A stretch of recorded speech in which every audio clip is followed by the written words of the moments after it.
मागाशी मी इथंच उभा राहिलो चल मला सांगा हातमध्ये घालू खाली बस ना खाली बस माग पर्यंत सर मला म्हटलं नाही इथं उभा राहिलो परत मला सांगा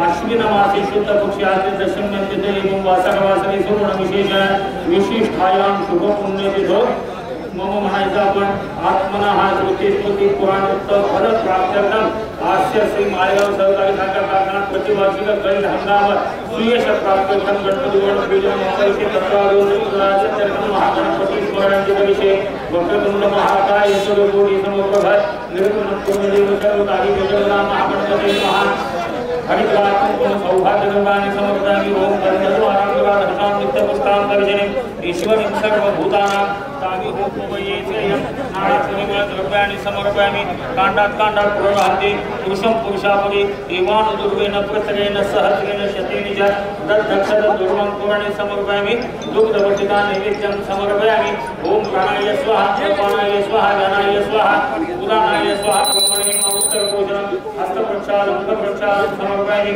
करोवर्तनार्थे चन्दनं समर्पयामि ओम कलशसमुखे विष्णुकण्ठे रुद्र समस्विता मूलतत्र स्थिते ब्रह्मामध्ये मातृगुणान्विता कुक्षोदुसागरा सर्वे सप्तदीपा वसुन्धराः रुद्रदेवमंगला अकेश सहितानां आयान्त्यदेव पूजार्थं द्वितक्षयकारिका गङ्गेदेवनीचैव गोदावरी सरस्वती नर्मदा सिन्धु कावेरी जनयो सन्निधं कुरु सायुधं सशक्तिकम् आवाहयामि विलेपनार्थे चन्दनं समर्पयामि सकल पूजार्थे गन्धाक्षत पुष्पं समर्पयामि ओम गन्धर्वाणां दुराधर्षां नित्यपुष्पान्तर्जनं ईश्वरं सर्वभूतानां कुलबोधि पाणिभवज खाद्य गुण नैवेद्यं समर्पयामि प्राणापानगणसानं पुष्पबोधि महानैवेद्यं हस्तप्रक्षालं मुखप्रक्षालं समर्पयामि सर्वोत्तमार्थे चन्दनं समर्पयामि यान्त्रिक गणा सर्वे पूजामादाय पार्थिवे इष्टकामना सिद्धर्थं पुनरागमनाय च मंगलमूर्ति मोरया।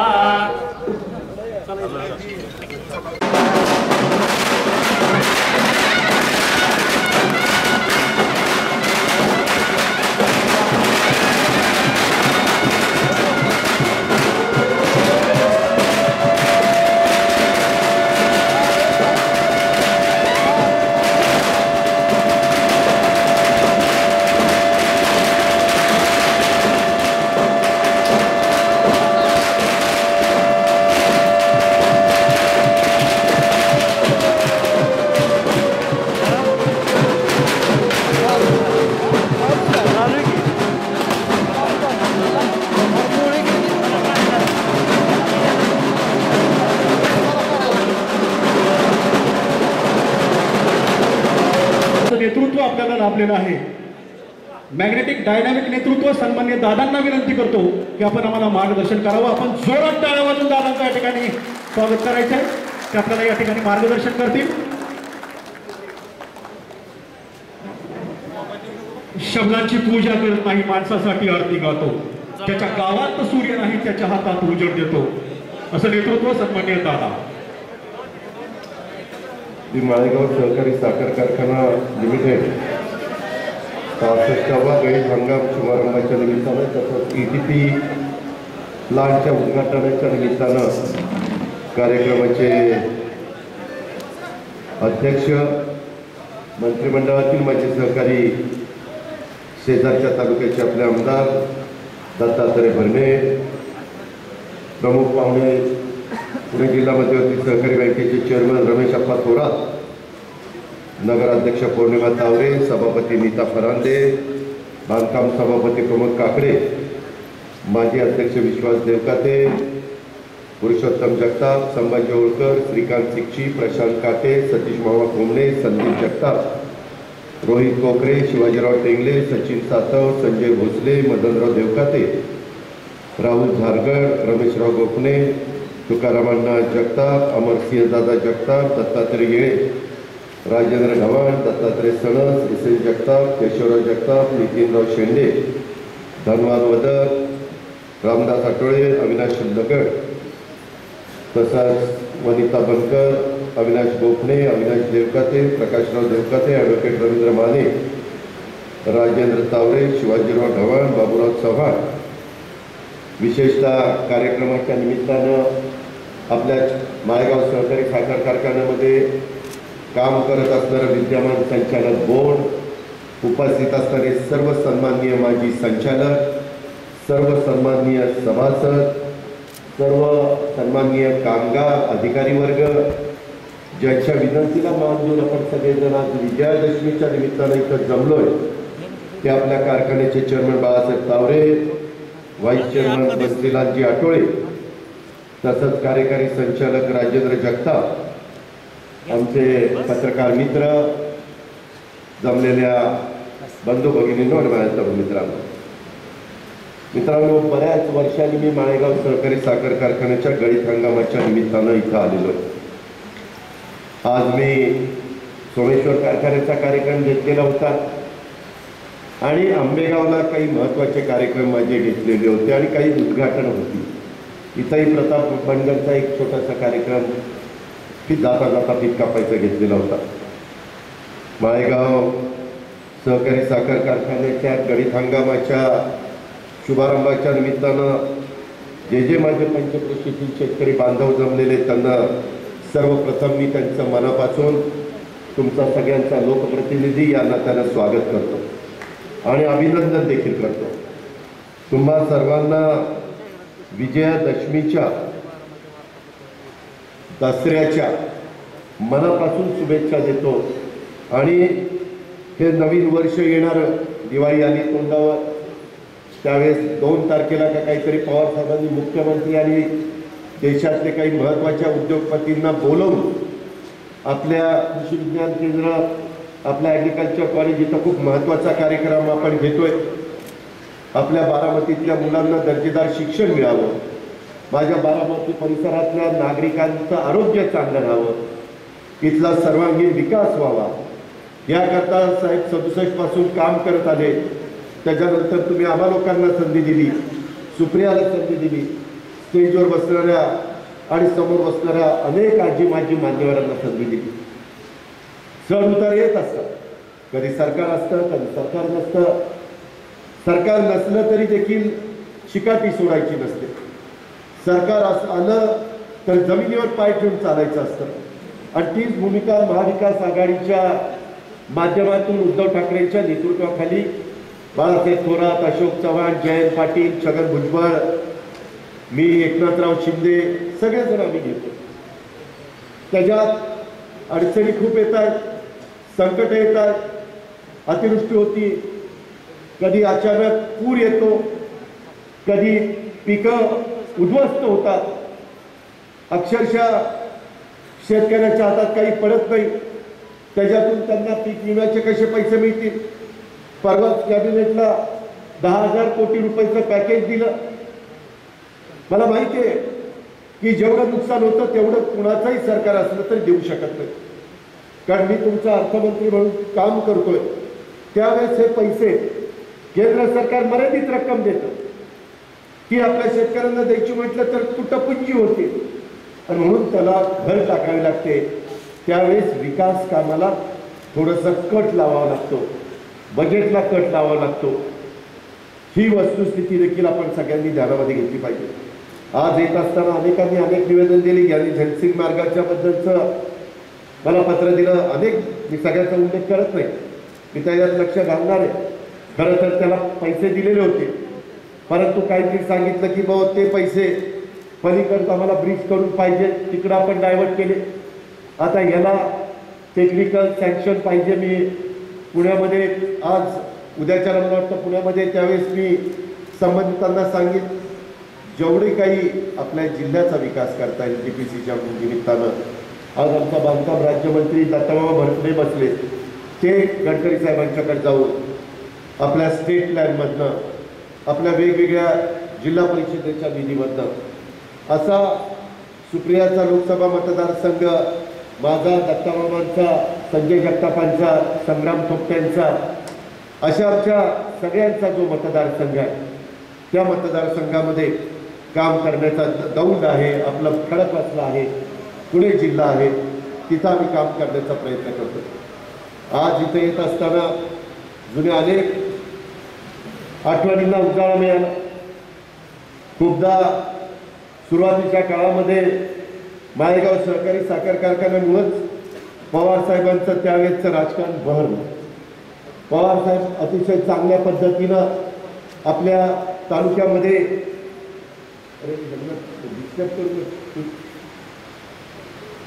कोण पाठवतोय जरा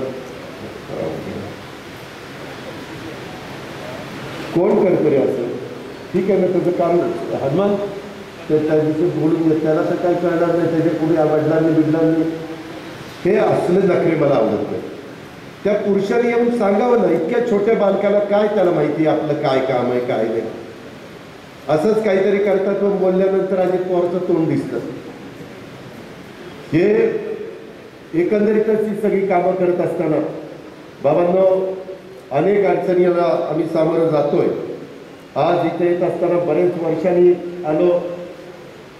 आल्यानंतर त्याच्यामध्ये माळेगावच्या सभासदांनीच मधल्या काळात संधी दिली नाही, त्याच्यावर मी येणार तरी कसं? शेवटी तुमच्या हातात असतं बोलवायचं नाही बोलवायचं. आता मी हाच विचार करत होता, आता माझं अभिनंदन केलं.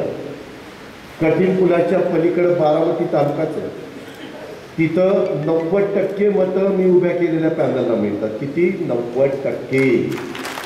आणि 10% विरोधकांना गेली.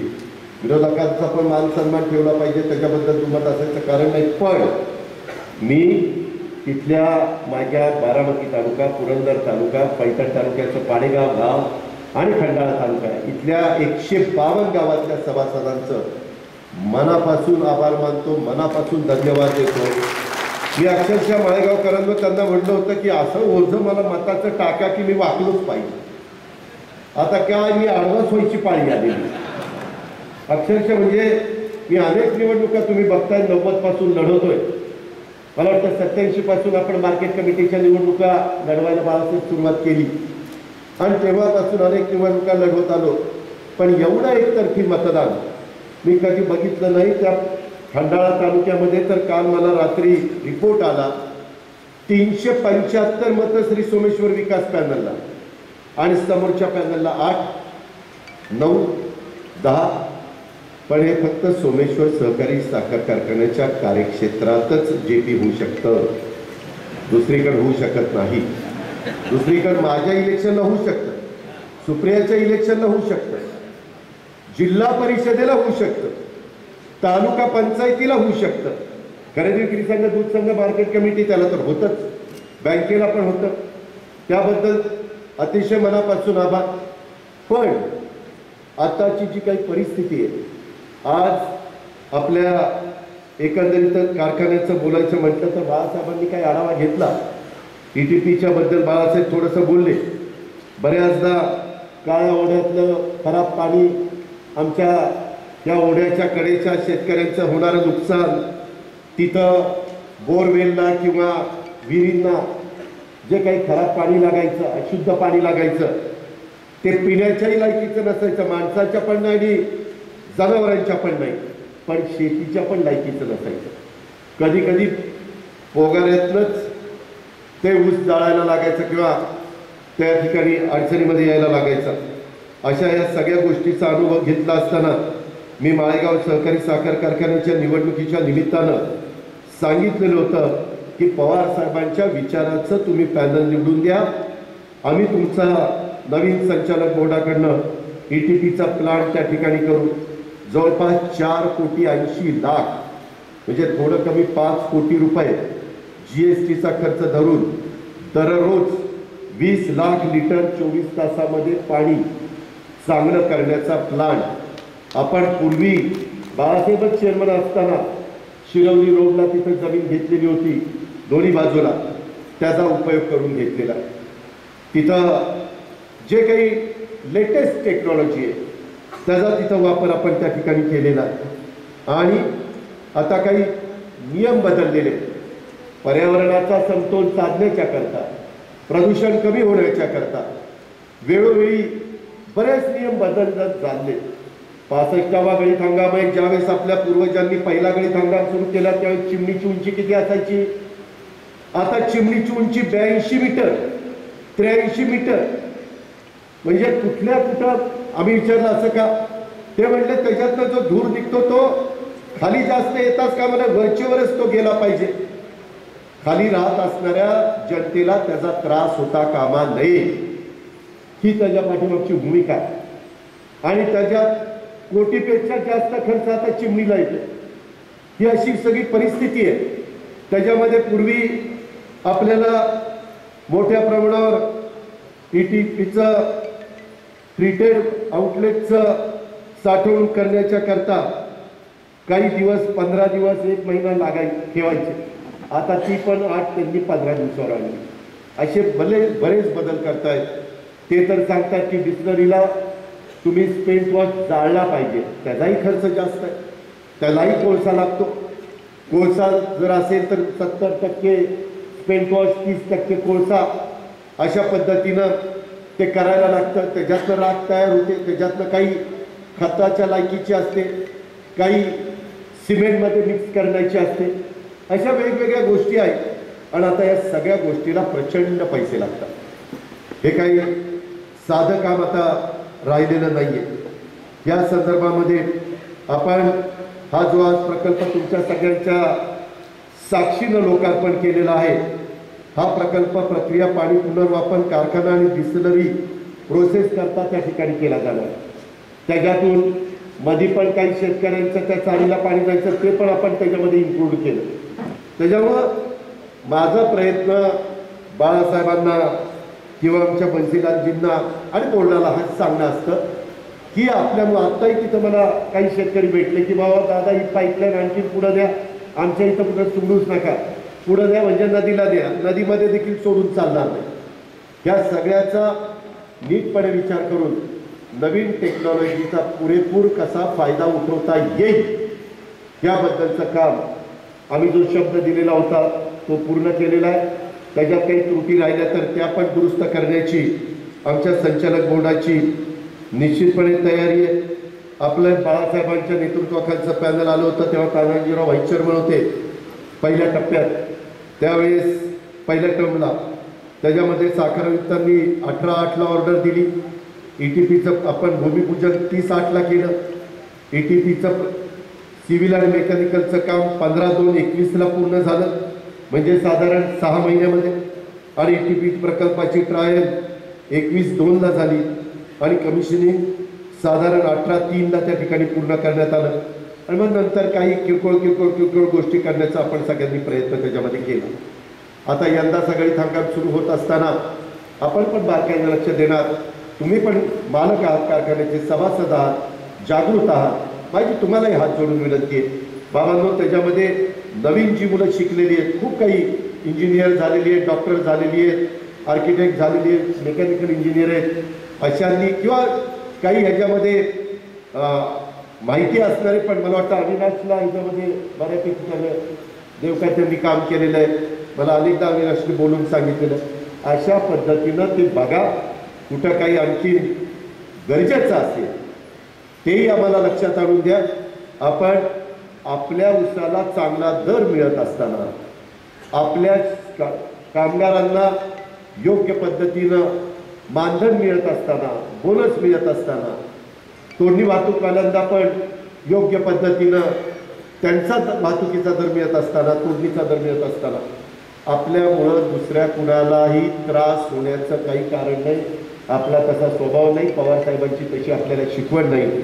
याची पण नोंद माझ्या माळेगाव सहकारी साखर कारखान्याच्या सगळ्या ऊस उत्पादक शेतकऱ्यांनी घेतली पाहिजे. 4/4/2020 रोजी कारखान्याचा कारभार साहेबांच्या विचाराच्या संचालक बोर्डाकडे आला आणि त्यावेळेस आर्थिक आणि मशिनरीची परिस्थिती फार बिकट होती. खरं मला आज काय चाललेलं आहे ते माहिती नव्हतं, नाहीतर मी जरा त्याची फिल्म काढायला लावली असती, तुम्हाला ती क्लिपच दाखवली असती. कुठं पायपा लिकेज झालेल्या होत्या, कुठं रस चाललेला होता, स्प्रे पॉन्डमध्ये देखील रस जायचा, गटारीमध्ये रस जायचा. काही कुणी त्यावेळेच्या मॅनेजमेंटनी ज्या बारकाईनं बघायला पाहिजे होतं ते बघितलं नाही. रिकव्हरी लॉसेस जवळपास 1.25% रिकव्हरी आपली कमी आली. रेकॉर्ड काढा. मी हे का तुम्हाला सांगतो की मला जोपर्यंत तुमचा पाठिंबा आहे तोपर्यंत मी तुम्हाला चुकीचं काहीही सांगणार नाही. मी खरं सांगतो. मला ज्यावेळेस जमणार नाही त्यावेळेस मी सांगेन की आता मी पास केलेलं आहे, आता तुम्हाला जे योग्य वाटतं ते त्या ठिकाणी करा. आपल्या इथं रसाची गळती होत होती, आपल्या इथं सिरपची गळती होत होती. एक दिवस कारखान्याचं क्रशिंग 24 तास सातत्य नसल्यामुळं होणारे लॉसेस. कितीदा कारखाना बंद असायचा. काहीतरी हे खराब झालं, ते खराब झालं, काहीतरी अमुक झालं. सतत 24 तास सातत्य कारखान्याचं चाललेलंच नव्हतं. वाढलेले टोटल लॉसेस त्याच्यामध्ये 21 मेगावॅट आणि नंतर 36 मेगावॅट वीज प्रकल्पात वाढ. परंतु प्रत्यक्षात एवढी वाढ करून देखील वीज निर्मिती कमी आणि कारखान्यामध्ये वीज वापर जास्त होतो. हे सगळ्या तक्रारी येत होत्या. साखरेचं उत्पादन अतिशय खराब होतं. त्यामुळं इतर कारखान्याच्या तुलनेने तुम्ही काढा. सोमेश्वर कुठे पुरुषोत्तम दादा म्हणजे ते संभाजी तू कसं काय नाव लिहिलं पुरुषोत्तम जगतापासून? बरेच आहे. ज्यांचं आलेलं त्यांचं लिहायचं असतं का? तुला दिसलं कुठं बसले? लोक म्हणतील अजित पवार तर भांबवून गेला, ज्योती नाही त्याची नावं घ्यायला लागली. जरा नीट वागा. त्याच्या संदर्भामध्ये सोमेश्वरच्या पेक्षा आपली साखर विक्रीचा दर हा कमी आहे. त्याचाही फटका भावावर बसला. त्याच्यामध्ये खराब साखर असल्याने SNP पेक्षा कमी दराने साखर विक्री न करणं बंधनकारक असल्यामुळं बाजारात या दरानं मागणी नसल्यामुळे साखरेचे कोटे लॅप्स होत होते. चेअरमन इथं बसले रमेश थोरात, ते पण एकेकाळी बँकेचे चेअरमन होते, छत्रपतीचे चेअरमन होते. दत्ताला पण माहिती आहे. त्याला तर तुमच्या आमच्या सगळ्यांच्या पेक्षा ऊसाची जास्त माहिती आहे. पट्ट्याचा 15-20 हजार टन ऊस जातोय. आपण तर काही शेकड्यात खेळतोय, तिथं हजारातच खेळतोय. पण त्याचं कर्तृत्व आहे, त्याच्या वडिलांचं कर्तृत्व आहे, त्यांच्या चुलत्यांचं कर्तृत्व आहे. कर्तृत्वाने माणसं पुढे जावी, आपले त्यांना शुभेच्छा. पण ह्या सगळ्या गोष्टी करत असताना कोटे लॅब झाल्यानंतर ते साखरेच्या पोत्यावर रोज 1 रुपया व्याज पडतं PVCCचं. 365 दिवस चंद्रराव देवकाते साखरेचं पोतं राहिलं तर 365 रुपये व्याज बास हे पडतं की नाही? ह्याचा कुणीच विचार करत नाही. बरं साखर कमीने विकावी तर बोर्डावर ऍक्शन होईल. सांगितलं 3100च्या आत विकायची नाही. 3100 पर्यंत दर देतला जात नाही. काही कारखाने काय करायचे, आपण कसा कडबा बाजारात घेतल्यावर 5दा घेतो तसंच 100 पोती घेतल्यावर 5 पोती तशीच टाकून द्यायचे, का बनायचे. बरं ती मालक असल्यासारखंच आहे. तिथं विखे पाटील, कोल्हे, काळे, घुले, तिथं गडाख ही सगळी मान्यवर जी आहेत त्यांची 4थी पिढी बाबूराव तिथं चेअरमन म्हणून काम करते. पद्मश्री विखे पाटलांचे त्यांनी स्वतः चेअरमन होते. नंतर बाळासाहेब विखे झाले, नंतर राधाकृष्ण विखे झाले आणि आता सुजय विखे झाले. ही तिथली पद्धत आहे. ठीक आहे, लोकशाही आहे. लोकांनी त्यांना निवडून दिलं, मला त्याच्याबद्दल काही म्हणायचं नाही. लोकांचा त्यांच्यावर विश्वास आहे, 4 पिढ्या हरकत नाही. पण ह्या सगळ्या गोष्टी होत असताना बाबांनो तिथं काही कारखान्यात महाराष्ट्रातल्या काही जण तर दाखवताना 2100 रुपये दाखवायचे आणि 50, 60, 100 रुपये काहीतरी वाहतुकीमध्ये कट करायचे, असं काहीतरी करून विकायचे. ते आपल्याला सोमेश्वरला, छत्रपतीला, माळेगावला करता येत नाही, कारण आपले सभासदही जागृत आहेत. आपले अनेक सभासद कारखान्यात आतमध्ये गोडाऊन किपर किंवा अधिकारी कर्मचारी म्हणून काम करतात. त्याच्यावर इथं नुसतं खट्ट झालं की लगेच सगळ्या सभासदाला कळतंय आणि कळलं पाहिजे. कुठंतरी अंकुश आमच्या विचाराचं बोर्ड असू नाही तर कुणाच्याही विचाराचं बोर्ड असू त्यांच्यावर असलाच पाहिजे. त्याच्याशिवाय आपली बापदादाची कारखानदारी पुढच्याही पिढीच्या करता आपल्याला टिकवता येणार नाही. आणि त्याच्यामुळं या सगळ्या व्याजाचा भूदंड आपल्या कारखान्यावर बसला आणि जवळपास 20,000 क्विंटल साखर आता उद्या आज आता बोळी टाकली, जेव्हा कारखाना 5-6 दिवसात चालू होईल त्याच्यात पुन्हा 20,000 क्विंटल साखर म्हणजे 40,000 पोती 50 किलोची ती रिप्रोसेस करावी लागणार आहे. हे पण माळेगावच्या सभासदांनी ध्यानामध्ये घ्यावं.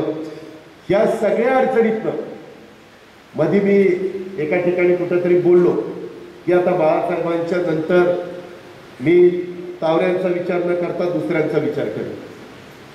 पण ते ज्यावेळेस तिथनं साहेब त्यांना जा म्हणतील तेव्हा आहे. लगी काय लगेच यांनी कुठं देवदर्शन सुरू केलं, त्यांनी कुठं देवदर्शन सुरू केलं, फोटो पेपरला बातमी हेडलाईन. आता तुमचा अधिकार आहे, तुम्ही पण तेवढे केपेबल आहेत, त्याच्याबद्दल काय नाही. पण बाळासाहेब जरा वयस्कर म्हातारे झाले राहू द्या ना, काय बिघडतं. जोपर्यंत बघू शकतात धडधाकटपणे तर त्यांच्या आशीर्वादाने चालू द्या. त्यांना ज्यावेळेस बाजूला व्हावं लागेल त्यावेळेस सतीश तावरे न येता दुसरा कोणतरी टाकेल असं मी म्हणतो. मी आता जास्त फोडून सांगितलं, कुणाची स्वप्न दिवाळीमध्ये कुठं जरा शांत व्हावीत म्हणून. मित्रांनो, 31/3/2020 रोजी ज्यावेळेस आम्ही कारखाना 4थ्या महिन्यात ताब्यात घेतला आणि म्हणजे साहेबांच्या विचाराच्या लोकांनी 220 कोटी कर्ज होतं. आपण आता 31/3/21ला ते 146 कोटीवर आणलं. 74 कोटी रुपयाचं कर्ज आपण कमी केलं. त्या सगळ्या सुधारणा करत त्याच्यामध्ये रिकव्हरी लॉसेस आणि साखरेचं खराब प्रतिमात्यात सुधारणा होण्यासाठी मी VSIच्या टीमला पाठवलं. मी अनिल असेल, नितीन असेल, योगेश असेल, या सगळ्यांना म्हणलं तुम्ही तरणी पांडे जरा तिथं काम करा आणि ह्या पद्धतीनं पाठपुरावा करा आणि त्या विस्तारीकरणाच्या नूतनीकरणाच्या झालेल्या चुका ह्या दुरुस्त केल्याशिवाय काही होणार नव्हतं. उरलेल्या गोष्टी पूर्ण करण्याच्यासाठी ह्या सगळ्या तज्ज्ञांचा सल्ला घेतला, त्यांना बोलावलं आणि त्यामध्ये इंजेक्शन वॉटर चॅनलची पहिली दुरुस्ती केली. त्याच्याशिवाय इलाजच नव्हता. प्रोसेसमधील पाण्याचा pH हा आपला बिघडला. तो संपूर्ण कारखान्यातील पाण्याचा आणि रसाच्या पाईपलाईन आपल्याला बदलावं लागला, कारण त्याला सगळ्यांना चिळकांड्याच लागल्या, अक्षरशः चिळकांड्या लागल्या. त्या सगळ्या पाईप आपण बदलल्या. प्लांट बॅलन्स करण्यासाठी ज्यूस हिटरच्या बॉड्या आपण घेतल्या. हे VSIच्या सल्ल्याने आपण केलं. वेपर बॉडी खाली असल्यामुळं होणारं नुकसान टाळण्याकरता त्या वर उचलून घ्याव्या लागल्या. 4,500 FFE बॉडी ही नवीन आपल्याला घ्यावी लागली. सल्फर भट्टी नवीन घ्यावी लागली. सेंट्रिफ्युगल मशीन एक घेतली. एक हॉपर घ्यावा लागला, इलेव्हेटर घ्यावा लागला, ग्रेडर घ्यावा लागला आणि 2000 ATP प्लांट बसवला. त्याचा उल्लेख मी मगाशी केला. 4,80,00,000चा CPU अपग्रेडेशन केलं आणि 2000 kWची किर्लोस्करची मोटारची डिलिव्हरी 1 वर्षाची आहे. बाळासाहेब तानाजीराव सगळे साहेबाकडे गेले, साहेबांनी ती 1 महिन्यामध्ये द्यायला लावली. म्हणजे आजही साहेबांकडे कुठलं काम, माझं तर कर्तव्यच आहे, कारण मी सभा घेतल्या होत्या. मी तुम्हाला शब्द दिलेला होता की वरची कामं मंत्रालयातली किंवा साखर आयुक्तालयाची ती माझी जबाबदारी, जिल्हा बँकेची कामं करण्याची जबाबदारी मदन देवकाते अजित पवारची. आम्ही काही त्याच्यापासून पळ काढणार नाही. आम्ही दिलेल्या शब्दाचे पक्के आहोत. जोपर्यंत काम करणार ते पक्कच करणार. ही सगळी गोष्ट होत असताना त्याच्यातनं आपली ती मोटार आली, त्याच्यामध्ये डिलिव्हरी पिरियड कमी झाला आणि म्हणून आता यंदाचा रेत हंगाम चांगला होईल. आपण सोमेश्वरच्या कुठेतरी जवळपास जाण्याचा प्रयत्न त्या ठिकाणी करू. ऊस चांगला आत्ताच सभासदांनी दिलं. दादा घेतचे नको, आमचंच पॅनल असलं की घेतचे नको आणि दुसऱ्याचं पॅनल असलं की घाल घेतचे. आमचे मात्र मोर्चे, आमचे मात्र गव्हाणीत विचार पडायचे, कुठं काय करायचे. आम्ही व्यवहारांनी करू. साधारण आपलं कृषी 14 लाखापर्यंत, ते अंदाजे 14 लाखापर्यंत करण्याचं आमचं नियोजन. ते करत असताना बाहेरचा ऊस इतर सगळेच कारखाने घेणार. मग सभासदाचा किती घेतला पाहिजे, बाहेरचा किती घेतला पाहिजे, ते पर्सेंटेज व्यवस्थित ठरवलं जाईल, त्या पद्धतीने ऊस घेतला जाईल. सुदैवाने यंदा उशिरा का होईना पाऊस काळ चांगला झाला, सगळी धरणं भरली. तुमचं वरसगाव, पानशेत, खडकवासला, टेनघर ही पण धरणं, खडकवासला थोडंसं कमी झालं पण ती पण तिकडं चांगली आहे. आपलं वीर, भाटघर, नीरा देवघर, गुंजवणी ते भरलेलं आहे. त्याच्यावर उन्हाळा तुमचा वाईट होऊन देणार नाही. पाण्याची बचतीनं, काटकसरीनं वापर करा. त्याच्यामध्ये नदीला पण त्या ठिकाणी म्हणतात एस्केपमधनं काही करता येईल का, तोही प्रयत्न माझा त्या ठिकाणी राहील. पण हे सगळं करताना अक्षरशः मी मागं मला वाटतं सोमेश्वरला कुठंतरी बोललो, मित्रांनो, पाठीमागच्या सरकारने आपलं हक्काचं पाणी सगळं काढून घेतलेलं होतं. 5 TMC पाणी आपलं गेलं होतं. आपली वाट लागली असती. नशीब चांगलं आपण सरकारमध्ये वंथण का होईना तिथं बसलेलं आणि सुदैवाने जलसंपदा खातं आपल्या जयंत पाटलांकडे, याकरता ते सगळं नियोजन नीट केलंय. आणि त्याच्यातून उन्हाळ्यामध्ये पण पाणी, आत्ताचा गेलेला उन्हाळा जूनपर्यंत कॅनल बंद केला होता का? नव्हता केला. आता तुम्ही म्हणाल तिथं लाईनिंग करायचं ठरवलेलं, सगळं नाही. आता पंढरेवाले म्हणतात आमच्याकडे करा, तिथं पाजर जास्त होतं. काही काही म्हणतात आमच्याकडं नका वापरून, आमच्या विहिरी आटल्यावर काय करायचं. तर त्याच्याबद्दल पण या गोष्टी मागं तर काही जे ठरवलं होतं बंद पाईपलाईनमधनं पाणी आणायचं, तेव्हा तर धुराळाच झाला असता सगळा. त्याच्यामध्ये ह्या सगळ्याचा विचार करून आपली शेतीवाडी बापदाद्याची पण टिकली पाहिजे. त्याच्यामध्ये पिकं पण आपल्या पुढच्या पिढीला पण नीटपणे घेता आली पाहिजे. पण पाण्याचा पण काटकसरीनं वापर शक्य असेल तिथं ठिबक, काही भागामध्ये शेततळ्याचं पण पाणी, असं ते सगळं नियोजन कृपा करून तुम्ही सगळ्यांनी केलं पाहिजे.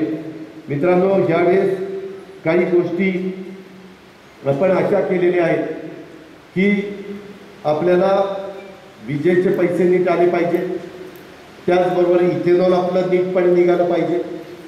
यावेळेस ज्यूस टू इथेनॉल नाही, पण बी हेवी टू इथेनॉल जेवढं निघेल तेवढं आपण काढणार.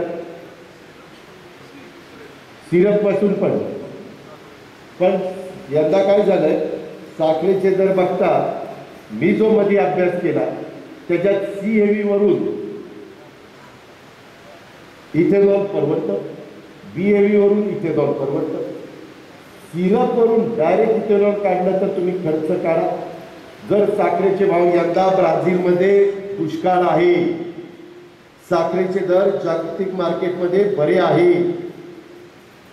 त्याकरता आपल्याला तो सगळा हिशोब करून जर सिरपमधनं आपण इथेनॉल केलं तर त्याचा तर काय बसतो पर टन. ते चीफ अकाउंटंट आणि संबंधितांशी, बाळासाहेब आणि आमचा पंचभाऊ यांच्या सगळ्यांशी बोली, पण ते बोलल्यानंतर जे फायद्याचं असेल आपल्या शेतकऱ्याच्या तेच मी करायला सांगेन. मला जर कळलं की ती सिरपमधनं आत्ताच्या घडीला परवडत नाही, कारण मध्ये साखरेचे दर 3100 होते तेव्हा ते परवडत होते, आता साखरेचे दर 3400 झाले. गेल्या महिन्यामध्ये काहींनी एक साखर 3600 विकली आणि एक साखर 3500 विकली, त्याच्यात तर अजिबात परवडत नाही.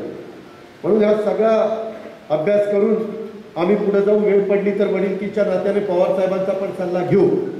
ही पण गोष्ट माझ्या माळेगावच्या सभासदांनी ध्यानामध्ये घेतली पाहिजे, अशा प्रकारची माझी तुम्हाला सगळ्यांना विनंती आहे. इतर बऱ्याच गोष्टी आमच्या बाळासाहेबांनी सांगितलेल्या असल्यामुळं त्या गोष्टीचा उल्लेख करून मी आपला सगळ्यांचा जास्त वेळ घेत नाही. परंतु यंदा साखरेचं उच्चांकी उत्पादन होण्याची शक्यता आहे. खूप जणांनी आपली कॅपॅसिटी वाढवलेली आहे. त्या संदर्भामध्ये धरणं राज्यातली भरली, जायकवाडी पण फुल झालं, उजनी तर 109% झालं. उजनीचं पाणी म्हणजे उजनी आत्ताच्या घडीला 111% आणि तिथनं पाणी आपण सोडलंय. माझा प्रयत्न उजनी 114% द्यायचा आहे. वर्ण येवा जास्त आहे म्हणून मी त्या पद्धतीनं माझं बारकाईनं रोज मी धरणांवरचे आकडे घेत असतो आणि त्यांना ज्या सूचना द्यायच्या असतात त्या सूचना देण्याचं काम मी त्या ठिकाणी करत असतो. शेतकऱ्यांच्या हिताकरता घोड धरण भरलेलं आहे. कुकडीची 1-2 धरणं सोडली तर बाकीची सगळी धरणं भरली. चास कमान 100%, आंध्रा 100%, भामा आस्केट 100%, पावना 100%. ही आताची तिथली सगळी परिस्थिती आहे. तिकडं पण माजलगाव कधी न भरणारं पूल झालंय. जायकवाडीला तर 40 TMC पाणी वाहून गेलंय ॲडिशनलचं. त्याच्यामध्ये निम्न तेरणा, येलदरी, सिद्धेश्वर, तिकडं सीना कोळेगाव आणि मांजरा सगळी धरणं बाबांनो भरलेली. हीच गोष्ट वरच्या भागामध्ये. आता फक्त आपण नीटपणे शेती करा. उगी बारामतीमध्ये येऊन ह्याचं काय झालं त्याचं काय झालं काढता मग बस. ते तसलं नका करू. पहिले आपल्या रानातली गवत काढी सगळी काढा. ऊस नुसता वाक्या टाकला पाहिजे ऊसाने. नाहीतर या कटावरून त्या कटाचं दिसतंय कोण चाललं ते आणि पुढारपण करायला निघतात काही. तसं बाबांनो करू नका. संधी सारखी येत नसती. प्रत्येक वर्ष महत्त्वाचं असतं. गणेश त्या वर्षी निघणारं महत्त्वाचं असतं. एक झालं परवा मुख्यमंत्र्यांच्या अध्यक्षतेखाली जी मीटिंग झाली त्याच्यामध्ये थोडीसे एक विचार असा साखर कारखाना संघाच्या अध्यक्षांनी काहींनी पुढे ठेवला की गेल्या वर्षी रिकव्हरी आता माळेगावची किती आहे नीट आहे का माळेगाव करून 11.75 आणि त्या माळेगावची रिकव्हरी कधी असती 12.5 बरोबर आहे. त्याच्या आधी 1061 हा. तर मग ते 1061चा FRP पुढच्या वर्षी धरायची. आता मागची FRP त्या वर्षी धरायची आणि ह्या वर्षी जर 12.5 1 टन ऊसातनं 125 किलो साखर निघाली तर त्या शेतकऱ्याला 125 किलो साखरेचे सरासरी मी सांगतो ते पैसे मिळाले पाहिजे. इथं काही जण आंदोलन करायला लागले. काहींना पटेल काहींना पटणार नाही हे मी आधीच तुम्हाला सांगतो. त्याच्यामध्ये चर्चा अशी झाली की ज्या वर्षी ऊस जातो त्यावेळेची रिकव्हरी काढली जावी आणि तशा पद्धतीने FRP द्यावी. मग काही म्हणतील की मग ते तर कारखाना बंद होताना कळला. त्याच्याकरता जास्तीत जास्त 80-85% सगळे पैसे त्या ठिकाणी देऊन टाकायचे आणि नंतर असा एक मतप्रवाह चर्चा वेगवेगळी होऊ शकते तसा आलेला आहे. परंतु काही संघटनांचे नेते नाही आम्हाला एक रकमीच पाहिजे पण ते लक्षात व्यवहार घेत नाही. गुजरातमध्ये मी ज्यावेळेस माहिती मागवली गुजरातचे लोक तसं करत नाही. त्याच्यामुळं आपल्यापेक्षा त्यांचा भाव 300 रुपये टनाला जास्त आहे. ते कशामुळं आहे कारण त्यांना व्याज लागत नाही. त्याच्यावर वर्षाच्या व्याजाचे 365 रुपये त्यांचे वाचतात. हे व्याज बाळासाहेब भरतात किंवा बन्सीलालजी भरतात किंवा मदनराव वगैरे सगळे भरतात. हे काय ह्यांच्या खिशातनं भरतात काय कारखान्यातनं भरतात. त्याचा परिणाम भावावर होतो. ही गोष्ट सुज्ञ सभासदांनी ध्यानात घ्या कारण ते PDCC बँकेमधून पैसे उचलतात. प्लेट लोन 32 कोटी व्याज भरले तुम्ही. व्याज 32 कोटी म्हणजे कृषी किती झालं गेलं 22-24 300 रुपये टनाला तुमचे गेले ना व्याजातच. एकूण व्याज 48 म्हणजे 400 रुपये टनाला गेले. 1248 हा तेच ना. होय योगेशचा अभ्यास फार झालाय. पुढं साहेबांनी लक्ष ठेवलं पाहिजे. ते लक्ष आहे पण बघता बघता आमदारकीवर लक्ष जाऊ नये म्हणजे झालं.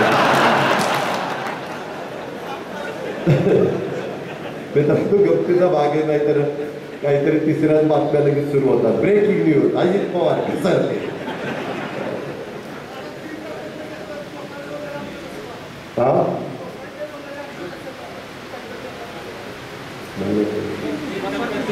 अहो तुम्ही एकट्याने म्हणून चालणार नाही. ते सभासदांचं ते बघू आपण काय करायचं. शेवटी सभासदांची मालकी बहुमताचाच आदर तिथं केला जातो. तसं काही होत नाही. काही नियम आहेत. मध्ये केंद्र सरकारच्या एका मंत्र्यांनी 1 रकमी दिली पाहिजे अशा पद्धतीनं काहीतरी सांगितलेलं मी स्टेटमेंट वाचलेलं आहे, तेव्हा मी त्या खोलात आत्ता जात नाही. मी फक्त तुम्हाला हिंट देतो. नंतर दिवाळीला 2 तारखेपासून आम्ही आहोतच दिवाळी संपेपर्यंत, त्यावेळेस आपण त्याच्याबद्दलचं थोडंसं विस्तृतपणे तुम्ही पण मी आता बोललेलो त्याचा अभ्यास करा. सर्व गुणसंपन्न मी अजिबात नाही, तुम्ही पण उन्हाळी पावसाळी माझ्यापेक्षा जास्त कमी अधिक बघितलेले, त्या पद्धतीनं आपण करू. साखर धंद्याचं उद्योगाचं चित्र किंवा अतिरिक्त साखरेचा प्रश्न आत्ता आपल्याकडे 10.5 लाख कोटी बसू शकतील एवढंच गोडाऊन. खरं तर जेवढं आपलं कृषी होतं तेवढी कॅपॅसिटी गोडाऊनची असली पाहिजे, म्हणजे 14 लाखाची. त्याच्यामध्ये अजून एक 3.5-4 लाखाचं गोडाऊन बांधलं पाहिजे. मला आता अनिल तावडे म्हणत होते की दादा जुने गोडाऊन पूर्वीच्या काळामध्ये केलेली आहेत ती जवळजवळ केलेली आहेत, ती जर काढून मोठं गोडाऊन केलं तर तिथंच 1.5 पट का 1.25 पट कॅपॅसिटी वाढते. आपल्याकडे जागेचा प्रश्न प्रचंड आहे, कारण आता नगरपंचायत झालेली आहे. आजूबाजूला कुठेही इकडं कॅनॉलच्या पलीकडे फाट्याच्या पलीकडे वाढायला जागा नाही. शेतकरी आता आजूबाजूच्या कोणी शेती देणार नाही, कारण कारखान्याच्या जवळचा असल्यामुळं गुंठेवारी प्रचंड चाललेली आहे. त्याच्यामध्ये जास्त बाहेर आपण ETP वगैरे करता जाऊ शकतो. आता बघ्यास आपण तिथं नेऊन ठेवलाय, तो आणायचा न्यायचा ते सगळा खर्च काढा केवढ्यात पडतो ती बघा. ते फार काही फायदेशीर नसतं. कारखान्याच्या परिसरातच जवळ बघ्यास असेल, साखर असेल, त्याच्या संदर्भात बेल्टवरनं साखर व्यवस्थितपणे तिथं जाऊन गोडाऊनला पडली पाहिजे, कुठेही अडचण येता कामा नये. डिस्लरी आता कॅपॅसिटी आपली किती आहे? 60. ती आपल्याला वाढवावीच लागेल, साधारण 2 लाखापर्यंत न्यावी लागेल. पण ती नेताना त्या पुढच्या सगळ्या स्पेंट वॉचची ज्यावेळेस खात्री पटेल विल्हेवाट द्यायची तरच आपण घेऊ. मधल्या काळामध्ये 6,500 कोटी रुपये केंद्र सरकारने डिस्लरी प्लांट वाढवण्याच्याकरता, इथेनॉल प्लांट टाकण्याच्याकरता दिले. माझ्या माहितीप्रमाणे ॲग्रोनी त्यांचा plant 4 lakh litre per day केला आहे डिस्लरीचा. आणि मला वाटतं क्रशिंग पण 12,000 का काहीतरी असं काहीतरी आहे. मला परवा रोहित सांगत होता, मी विसरलो. पण या प्रकारे काही जण त्या ठिकाणी करतायत. याही गोष्टीचा गांभीर्याने तुम्ही सगळ्यांनी विचार केला पाहिजे. त्याच्यामध्ये साखरेची किमान किंमत 2018ला सभासदांनो 2018ला केंद्र सरकारने 2900ची 3100 केली. 19 गेलं, 20 गेलं, 21 गेलं, आता 22 आलं दिवाळीनंतर. 4 वर्ष तुम्ही आमचे साखरेचे त्या ठिकाणी किंमत वाढवत नाही. हा कुठला ते किमान विक्री किंमत वाढवली पाहिजे. त्याच्यामध्ये साधारण 36 रुपयाची मागणी आपण केलेली आहे. काहीतरी विचार केंद्र सरकारने तिथं केला पाहिजे. साखरेची किमान विक्री ही त्याच्यामुळं 37-38 रुपये होईल. त्याच्यामध्ये आम्ही मुख्यमंत्र्यांचं एक पत्र दिलं, आमच्या साखर कारखाना संघाचा पण ठराव त्या ठिकाणी केला. जेवढे पैसे MSP मधनं वेगवेगळ्या प्रकारे दिले जातील ती वाढ केली तरच साखर उद्योगावरचं दडपण कमी होईल. बँका कारखान्यांना अधिक कर्ज देतील आणि त्यामुळं शेतकऱ्यांची देणी थकून राहणार नाही. त्यासोबत SMP देखील वाढीमुळे सरकारला बोजा पडणार नाही. आता आपण 2 संस्थांचं कौतुक केलं. मला वाटतं सांगलीची एक संस्था होती आणि खांड्याची खांडेश्वरी, ही हनुमान विविध कार्यकारी सेवा संस्थेची सांगवी आणि श्री खंडेश्वरी तालुका स्तरावर जिल्हा स्तरावर हनुमान आली आणि तालुका स्तरावर खंडेश्वरी आली खांड्याची. त्यांचंही संचालक बोर्डाचं, सचिवाचं, सभासदांचं मी अभिनंदन करतो, कौतुक करतो.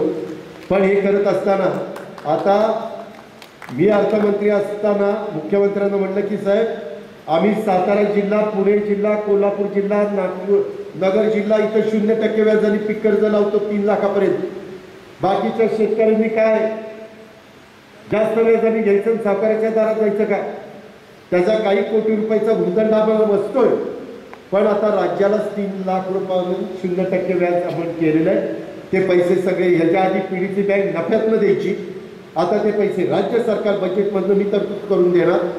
म्हणजे सरकार, मी काय माझ्या बापाच्या घरचं, सरकार त्या ठिकाणी देणार आणि त्याच्यातून मग परवा बोर्ड मिटिंग नाही, जनरल बॉडीला माझ्या असं लक्षात आलं की बाबा 5 लाखापर्यंत जे शेतकरी कर्ज घेतात वरच्या 2 लाखाला आपण शून्य केलं तर खाली आमचे 8 कोटी जायचे 7-8 कोटी ते वरच्या 2 लाखापर्यंत गेले तर माझा 5 लाखापर्यंत कर्ज घालणाऱ्या शेतकऱ्याला 0% व्याज मिळाले तर तेव्हाही तो चांगल्या पद्धतीने शेतीवाडी करू शकेल.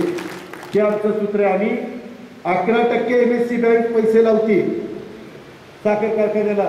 तुम्हाला बाळासाहेब आम्ही 9.5% लावतो प्लेजवर, 1.5% कमी.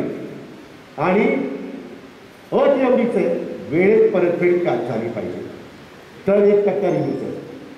अशा पद्धतीनं म्हणजे 9.5%. अशा पद्धतीनं तिथं आम्ही सगळे काम करतोय. त्याच्याचबरोबर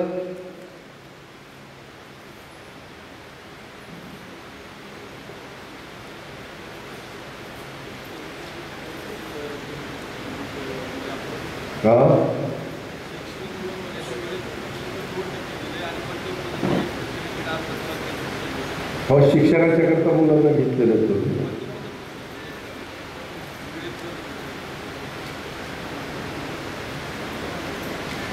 अशा पद्धतीनं आपण अनेक गोष्टी केल्यात. आज काही जणांनी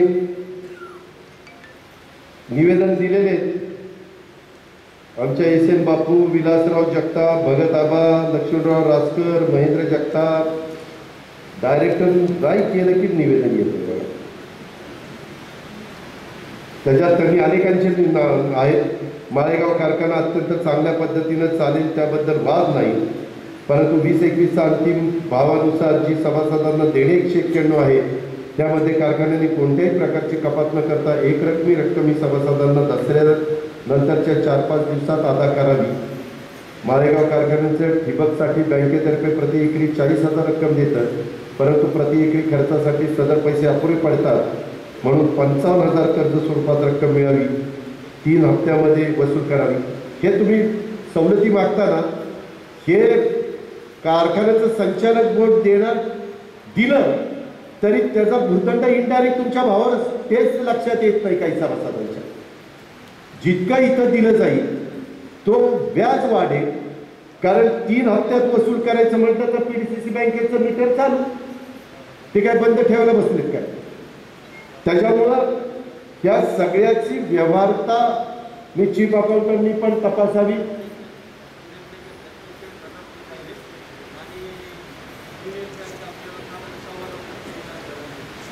तर त्या प्रकारे आपण त्या ठिकाणी करू.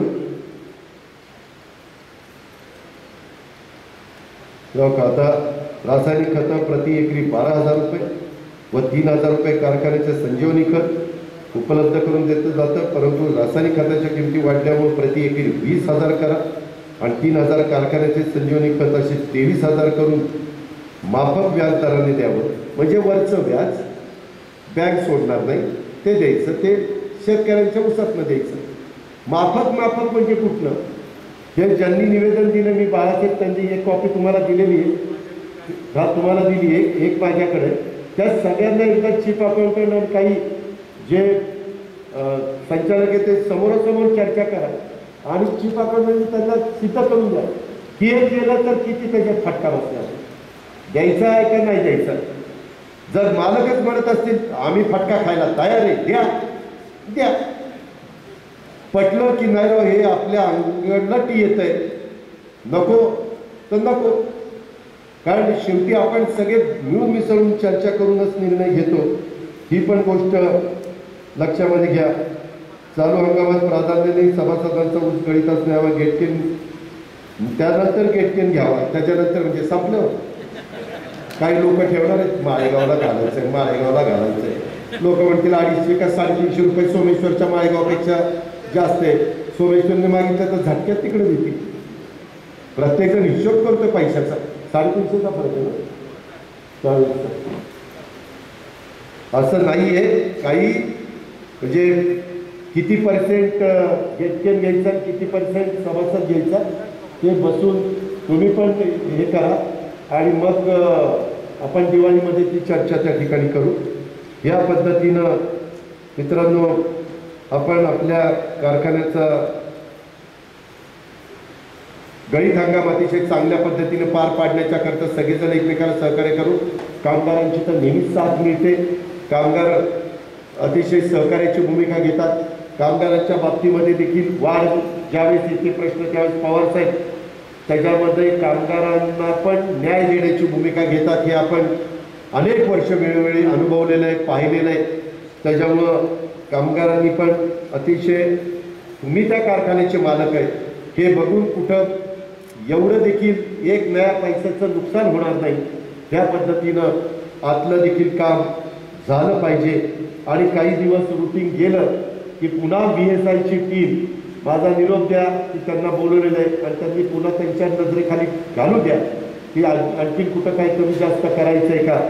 त्या प्रकारे आपण त्याच्यामध्ये कमी जास्त त्यांच्या सूचना असतील त्याच्यातलं कमी जास्त करण्याचं काम आपण निश्चितपणे करू. अशा प्रकारचा विश्वास मी आपल्या सर्व सहकाऱ्यांना देतो. बरेच दिवसांनी खरं तर करोनाचं सावट आहे. सगळ्यांनी लस वॅक्सिन घ्या. आजही बारामतीमध्ये वॅक्सिन न घेतलेल्यांची संख्या बरी आहे. अजूनही माणसं जात आहे. आजही मला पौर्णिमानी सांगितलं एक आमची तांदूळवाडीची भगिनी गेली. इथं पण आपल्या इथं करोनानी काही सहकारी आपले गेले तर काळजी घ्या. काही काहींना अक्षरशः मरणाच्या दारातनं उडून आणले.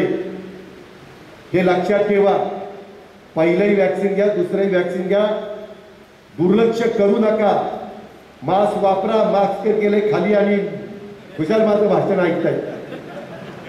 तुम्हालाही होईल आणि आम्हालाही होईल. तर सगळ्यांनी परिवाराचे सांभाळ करा. 12 ते 18 वयोगटातलं तुम्हाला माहीत नाही. मी आता वेळ नाही कारण मला सोमेश्वरला जाऊन तिकडं आंबेगावला जायचं आहे. पण एवढं मोठं काम आपण आपल्या बारामतीच्या करता केलेलं. आत्ताच आयुर्वेदिक कॉलेज 220 कोटी रुपये मंजूर केले. मिळत जातं ते कॉलेजचं काम सुरू होईल. तिथं हॉस्पिटल होईल. त्याच्यानंतर आपल्या मेन हॉस्पिटल मेडिकल कॉलेजमध्ये देखील आपण सगळ्या सुविधा देतो. एसआर त्याच्यामध्ये CSR मध्ये देखील करोड रुपये त्या ठिकाणी आपण आणतो. डॉक्टर भोसले त्याच्यामध्ये खूप चांगल्या प्रकारची मदत करतात. अशा प्रकारे शिक्षणाच्या बाबतीमध्ये, आरोग्याच्या बाबतीमध्ये उत्तमातली उत्तम सर्व्हिस बारामती आजूबाजूच्या तालुक्याला कशी देता येईल याबद्दलचा प्रयत्न चालला. त्याच्यामुळे अनेक जण आप्पा दौंड तालुक्यातले, कर्जत तालुक्यातले, इंदापूर तालुक्यातले, फलटण तालुक्यातले इतके लोक इथंही फ्लॅट घेतात. शाळेचा प्रश्न सुटतोय, कॉलेजचा प्रश्न सुटतोय, दवाखान्याचा प्रश्न सुटतोय. आता हे दवाखाने होतात हे गव्हर्नमेंटचे होत आहे. त्याच्यामुळे तिथं गोरगरिबांना अतिशय किफायतशीर दरामध्ये ट्रीटमेंट मिळणार आहे. परवा CT स्कॅन घेतलं काही करोड रुपयाचं, 2,500 रुपये CT स्कॅनला लागत आहेत.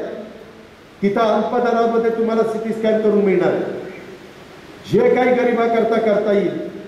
तुम्ही एवढं ओझं टाकता की काय करावं काय नाही. आता आज तर 5:30ला सुरुवात केली.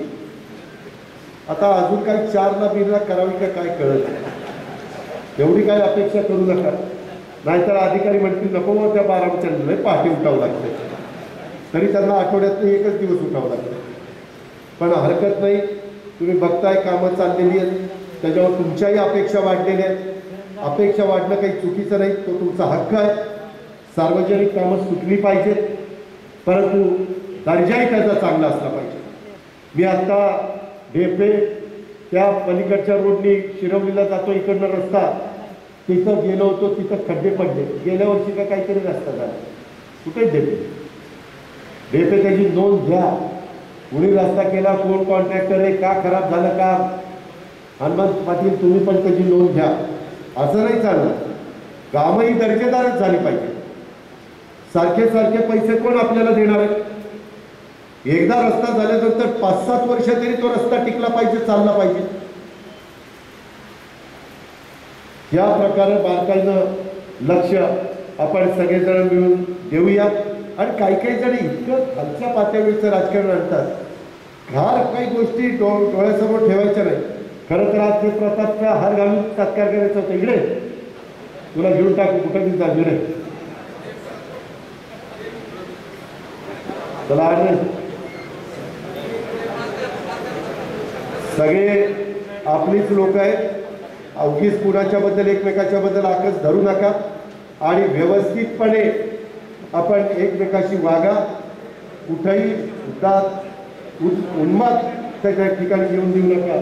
अशा प्रकारची माझी तुम्हाला सगळ्यांना एवढं बोलतो आणि नवीन गणित 65व्या गणित हंगामाला मनपूर्वक शुभेच्छा देऊन यावर्षी बाळासाहेब आम्ही मोळी टाकली, भाव पण असा चांगला द्या की लोक म्हणली पाहिजे अजित पवारचा हात पाहिजे चांगला आहे. तेवढं करा. धन्यवाद. जय हिंद, जय भारत.